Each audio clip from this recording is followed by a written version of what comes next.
Porém, o efeito maléfico, ele não se limita, quer dizer, à esfera intelectual.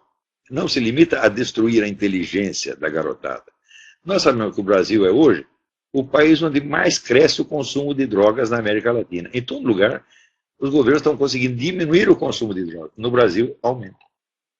No Brasil também aumenta assustadoramente o número de casos de AIDS. Quer dizer que a indução oficial à promiscuidade está matando pessoas, meu Deus do céu. Será que, assim, quer dizer, o desejo de obter, de criar uma sociedade baseada no prazer é tão intenso que não se incomoda de que as pessoas que estão desfrutando do prazer vão todas morrer? Quer dizer, que prazer você pode ter depois de morto, gente? Quer dizer, a coisa chegou no nível da psicose. E, em terceiro lugar, você tem o fato da criminalidade crescente, que é praticamente incontrolável, tá certo? E incentivada claramente pelos vários governos. Não é do governo PT, não. Isso já começou no tempo do FHC. Vamos falar português, claro. Né?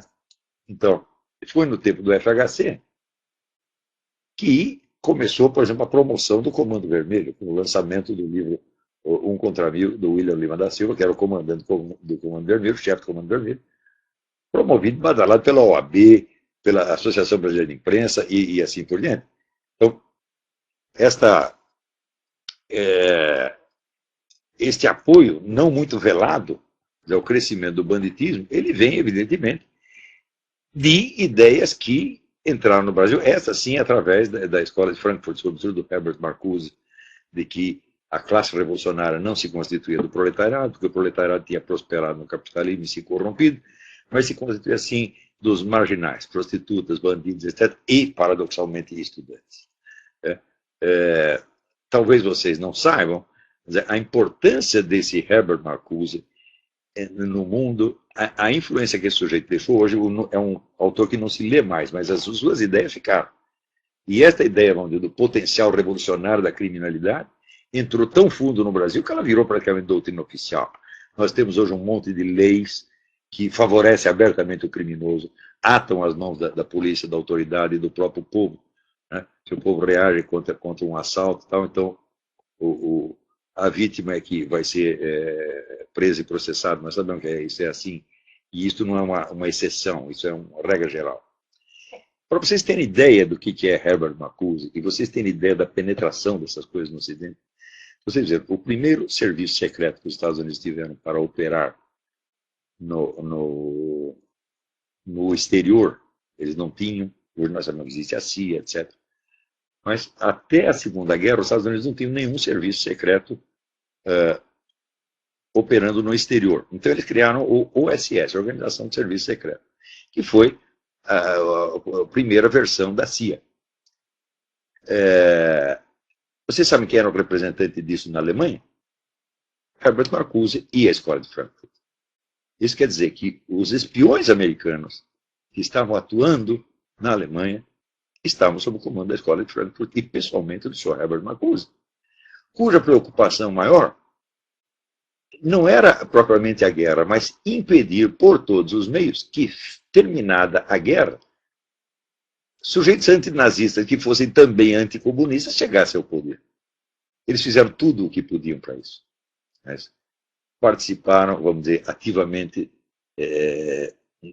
da conspiração contra o Konrad Adenauer, que, no fim, a conspiração falhou, o Adenauer acabou sendo primeiro-ministro, mas eles fizeram o que podiam. E, nessa altura, quando Adenauer subiu, eles já estavam, o pessoal da Escola de Frankfurt já estava nos Estados Unidos. Isso quer dizer que, quando eles vieram para os Estados Unidos, a Escola de Frankfurt veio para os Estados Unidos, foi, em parte, como pagamento dos serviços prestados na Alemanha, onde, sob o pretexto de desnazificação, eles cortaram tudo quanto é cabeça de anticomunista, enquanto puderam. Chegou uma hora que não deu mais. Mas nós sabemos, até hoje, quer dizer, o poder deste pessoal avalia-se pelo seguinte, pelo destino do Helmut Kohl. Helmut Kohl foi o criador da nova Alemanha, a quem os alemães devem a reunificação do seu país, foi o maior estadista alemão desde Bismarck, e tão logo ele obteve a sua vitória, ele obteve aquilo que queria, acabaram com a carreira dele na base de acusações, intrigas, etc., jamais provado, mas acabaram com a carreira do homem. Então, quer dizer, ele pagou pelo bem que fez. Então, estas coisas dão para vocês uma ideia, vamos dizer, da amplitude, da penetração dessas forças. Se você estuda, por exemplo, aqui, a história dos Estados Unidos, você vê que durante a guerra, durante a Segunda Guerra, o governo americano, ele foi, vamos dizer, um instrumento da União Soviética o tempo todo. Ele só favorecia a União Soviética. Boicotava os seus aliados, boicotava os ingleses, boicotava todo mundo para favorecer a União Soviética. Era uma coisa absolutamente desavergonhada. E quando alguém se levantava contra, eles faziam tudo para queimar a reputação do jeito, como fizeram o general Patton e muitos outros. Então, naquele tempo, logo depois da guerra, surge então, o negócio do Comitê sobre Atividades Anti-Americanas, chefiado lá pelo senador Joseph McCarthy. E o Joseph McCarthy disse que havia 52, ele não usou o termo agente soviético, ele usou o termo riscos de segurança. 52 riscos de segurança.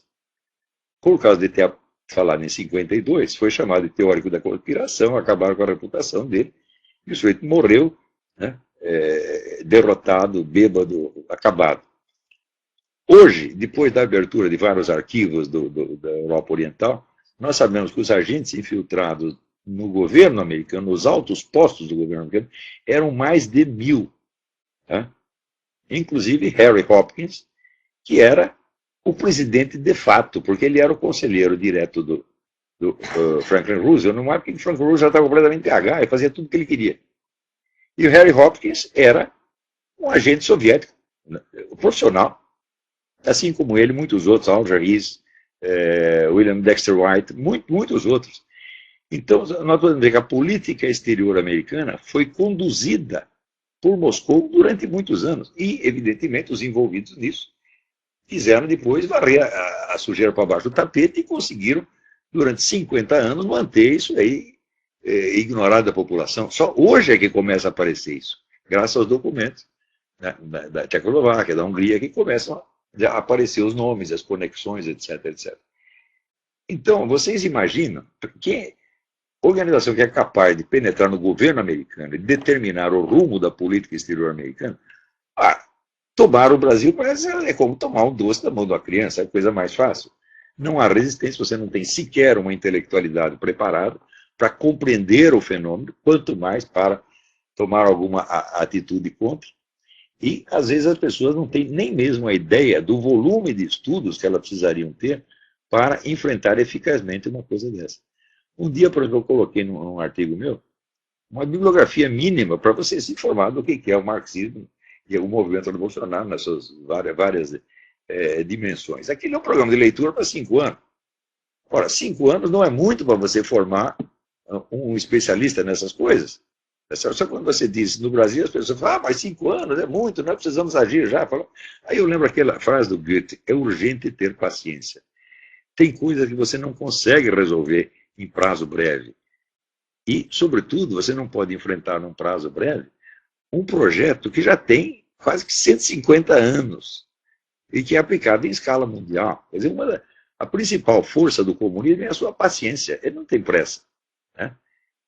Vamos dizer, os processos, as linhas de ação se transmitem de geração em geração e vão continuando enquanto os seus inimigos morrem e novas gerações de inimigos nascem sem ter a menor ideia do que aconteceu no passado.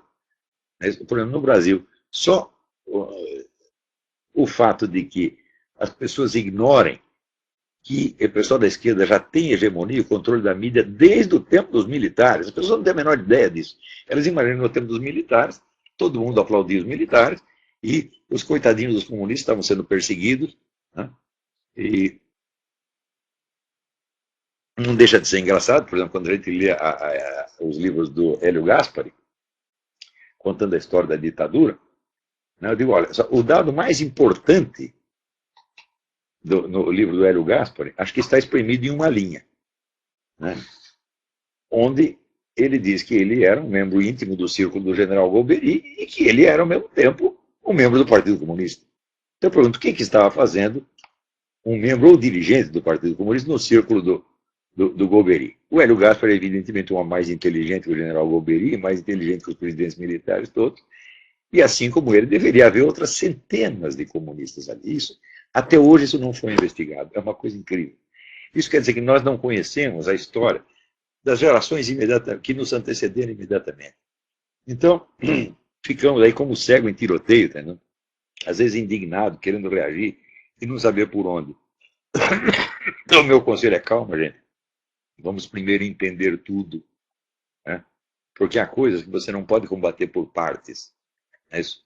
Você pode matar um elefante por partes? Não. Ou você derruba ele inteiro, ou ele passa em cima de você. É isso? O elefante, o hipopótamo, o urso. Não tem como ir por partes. Quer dizer, ou você acerta o centro da coisa e desmantela aquilo, ou então quem está perdido é você. Então nós temos que entender o processo inteiro. Isso não quer dizer que temos que ficar inativos, nós podemos protestar, podemos denunciar, etc. Mas,